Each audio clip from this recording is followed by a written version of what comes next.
De vrais chrétiens forts dans la foi. Jésus, mes enfants, ma paix soit avec vous comme au cénacle avec mes apôtres. Vous êtes mes bien-aimés, je vous bénis, je vous aide et je vous promets une assistante particulière en cette année que vous vous apprêtez à commencer. J'ai sur vous des desseins particuliers et je vous assure que la mission de chacun apportera de grands avantages, non seulement à vos familles, mais à toute l'Église.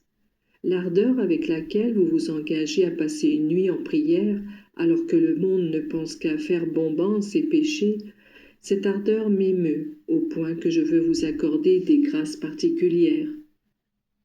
Toutefois, le don le plus beau que je vous accorde à vous est que vous soit ôtée la peine due au péché, et qu'en persévérant dans le bien, vous puissiez parvenir à cette sainteté que je désire de vous.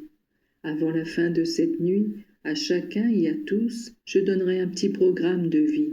En le suivant, la vie quotidienne, spirituelle et humaine avec vos conjoints deviendra particulièrement facile.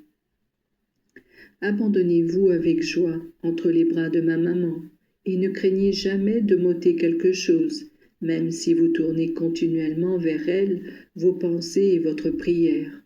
Elle est l'artiste qui accomplit à la perfection l'œuvre que Dieu lui assigne sans cesse, celle de construire de vrais chrétiens, complets au sens le plus vrai du mot.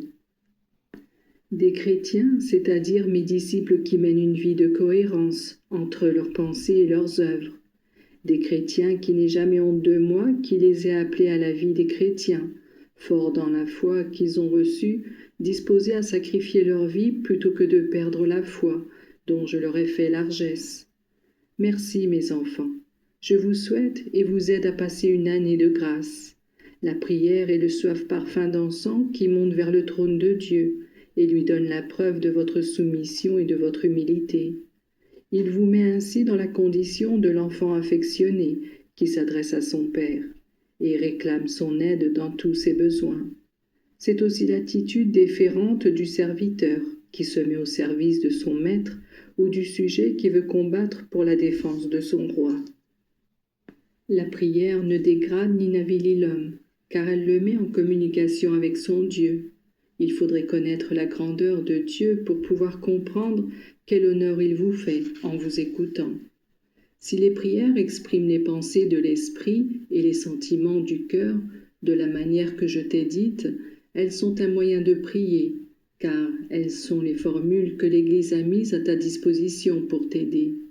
Mais si ces formules n'étaient récitées que machinalement et du bout des lèvres seulement, elles seraient dépourvues de sens. Pis encore, elles pourraient devenir une insulte et une offense à Dieu lui-même, si de la part de celui qui les récite, il y avait négligence ou mauvaise volonté. Voilà pourquoi, ma fille, j'insiste en te disant de faire toujours en sorte que les formules soient une vraie prière. N'en abuse pas, mais que celle que tu récites soit bien dite. Mets-toi en cœur à cœur avec Dieu, avec moi, et invoque ma maman et les saints pour qu'ils t'aident à sentir notre présence en toi et autour de toi, pour qu'ils t'aident à prier. Si ta prière est bien faite, et si en elle tu cherches avant tout la gloire de Dieu, tu posséderas un moyen sûr de sanctification et de salut. La prière bien faite t'obtiendra de Dieu tout ce que tu désires, dans l'ordre de la vie éternelle. C'est pourquoi, je t'en prie, ne multiplie pas les formules, mais fais en sorte qu'elles deviennent la vraie prière.